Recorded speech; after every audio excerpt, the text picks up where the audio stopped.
आज माननीय जिल्हाधिकारी साहेब नांदेड यांना आज एक रुई धानोरा येथील घडलेल्या प्रकरणासंदर्भात तसेच करमोडी तालुका हदगाव या ठिकाणी सुद्धा घडलेल्या प्रकरणासंदर्भात या ठिकाणी अर्ज दिलेला आहे, निवेदन दिलेलं आहे। त्याचा विषय असा आहे, नंबर 1 रुई या ठिकाणी एक अनुसूचित जाती जमाती प्रतिबंधक कायद्यानुसार गुन्हा दाखल झालेला आहे आणि गुन्हा दाखल झाल्यानंतर संबंधित पोलीस अधिकाऱ्यांनी संबंधित आरोपीला अटक केली आणि तात्काळ त्यांना एका नोटीसवर त्या ठिकाणी सोडण्यात आलेला आहे। त्या संदर्भात रुई धानोरा तालुका हदगाव येथील या ठिकाणी माननीय कलेक्टर साहेबांना निवेदन दिलेलं आहे।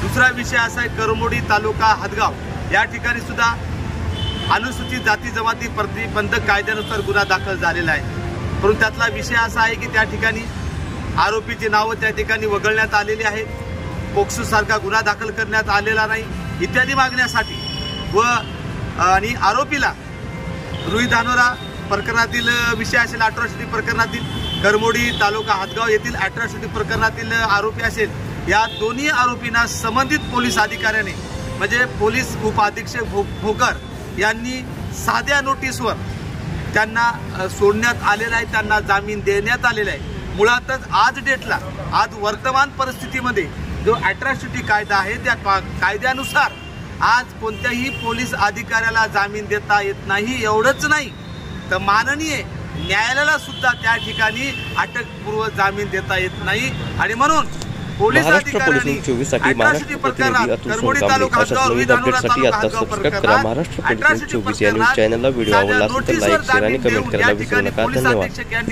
अट्रॉसिटीचा खून करण्याची सुपारी घेतलेली आहे हे सिद्ध झालेलं आहे, म्हणून पोलीस अधीक्षकाच्या निषेधात त्यांना निलंबित करण्यात यावं, त्यांना अट्रॉसिटी प्रकरणात आरोपी करण्यात यावं, संबंधित आरोपीला अटक करण्यात यावी इत्यादी मागण्यासाठी रुई धानोरा तालुका हदगाव करमोडी तालुका हदगाव या दोन्ही गावच्या प्रकरणासंदर्भात भीम टायगर सेना या सामाजिक आणि क्रांतिकारी संघटनेच्या वतीने येणाऱ्या 1 तारखेला ज्या आमच्या मागण्या आहेत, आरोपीला अटक करणे, संबंधित अधिकाऱ्यावर गुन्हा दाखल करणे इत्यादी मागण्यासंदर्भात आम्ही निवेदन दिलेलं आहे। जर आमच्या मागण्या मान्य नाही झाल्या तर येणाऱ्या 1 जुलै 2024 ला जिल्हाधिकारी कार्यालय नांदेड या ठिकाणी भीम टायगर सेनेच्या वतीने पोलिसाच्या निषेधात अट्रॉसिटी बचाव आंदोलन करण्यात येणार आहे।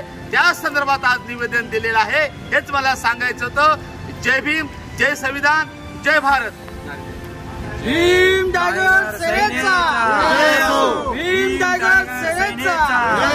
दादा साहब छिड़के तुम आगे बढ़ो, हम तुम्हारे साथ। दादा साहब छिड़के तुम आगे बढ़ो, हम तुम्हारे साथ हैं। महाराष्ट्र पोलीस न्यूज 24 साठी महाराष्ट्र प्रतिनिधी अतुल सोनकांबळे अशाच नवीन अपडेटसाठी आता सबस्क्राइब करा महाराष्ट्र पोलीस न्यूज 24 या न्यूज चॅनलला। व्हिडिओ आवडला असेल तर लाईक शेअर आणि कमेंट करायला विसरू नका। धन्यवाद।